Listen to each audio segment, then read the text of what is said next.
Hey, what's up guys? Coach Austin here, and today I'm going to walk you through how to properly perform the hack squat.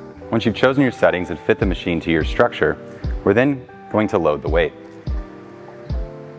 We'll start by choosing an appropriate weight and loading the weight peg. To properly perform this exercise, we're going to position ourselves in the machine with our shoulders on the shoulder pads and our feet adjusted on the foot plate to fit our range of motion and structure. Once we're comfortable, we're going to press up through the machine and pull the safety pins up to unrack the weight. If you had to step down to unrack the weight, reset your foot position on the foot plate,